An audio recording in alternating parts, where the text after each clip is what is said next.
দ্বিতীয় বিপ্লবের মাধ্যমেই ফ্যাসিবাদী ব্যবস্থার বিলোপ হবে বলে জানিয়েছেন বৈষম্যবিরোধী ছাত্র আন্দোলনের মুখ্য সংগঠক আব্দুল হান্নান মাসুদ।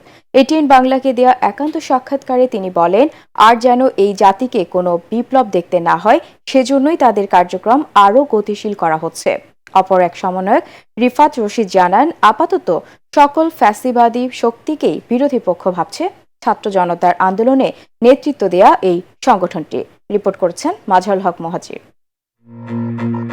সামাজিক যোগাযোগ মাধ্যমে আবারও লালের ছোঁয়া, আওয়াজ আসছে সাইদ ওয়াসিম মুগ্ধ, শেষ হয়নি যুদ্ধ। কেউ কেউ বলছেন আবারও প্রয়োজন দ্বিতীয় গণ অভ্যুত্থানের, কিন্তু কেন?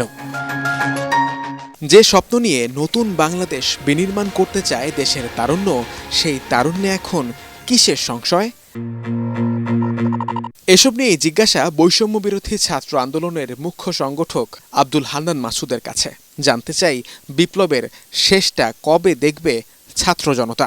২৪-এর গণবিপ্লবকেই আমরা শেষ বিপ্লব হিসেবে দেখতে চাচ্ছি, শেষ রক্ত ঝরানো হিসেবে দেখতে চাচ্ছি। বারবার আমাদের পরবর্তী প্রজন্ম আবার রক্ত দিবে, তাহলে তো আমরা ব্যর্থ।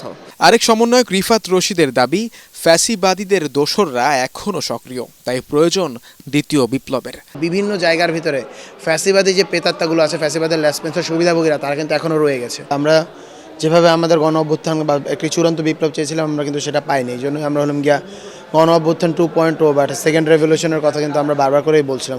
এদিকে জনমনে চাপা ক্ষোভ, সমন্বয়কদের মধ্যে চলছে সমন্বয়হীনতা। আগের মতো সক্রিয় নয় বৈষম্য বিরোধী ছাত্র আন্দোলন।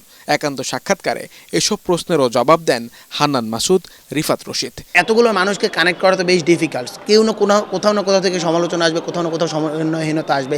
এই জন্যই আমাদের নতুন অর্গানোগ্রাম হয়েছে, আমরা সারা বাংলাদেশকে কানেক্ট করার জন্য, সারা বাংলাদেশে যুক্ত হওয়ার জন্য এবং সবার কথা শোনার জন্য, সবার কথাকে একটা প্ল্যাটফর্মে আনার জন্য আমরা কাজ করে যাচ্ছি। বৈষম্যবিরোধী ছাত্র আন্দোলন সক্রিয়ভাবে কাজ করছে। তারা আবার সংগঠিত হচ্ছে। সংগঠিত শক্তির মাধ্যমেই দ্বিতীয় বিপ্লব হবে, যে বিপ্লবের মাধ্যমে ফ্যাসিবাদী ব্যবস্থা নিঃশেষ হবে।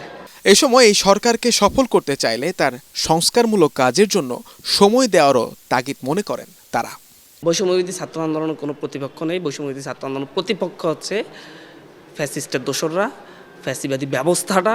পৃথিবীর ইতিহাস বলে যে সবসময় জনগণই আসলে ক্ষমতার মালিক হয়ে এসেছে এবং জনগণ যাকে চায় তারাই আসলে ক্ষমতার মালিক হয়ে ওঠে। মাজহারুল হক মহাজির, এটিএন বাংলা, ঢাকা।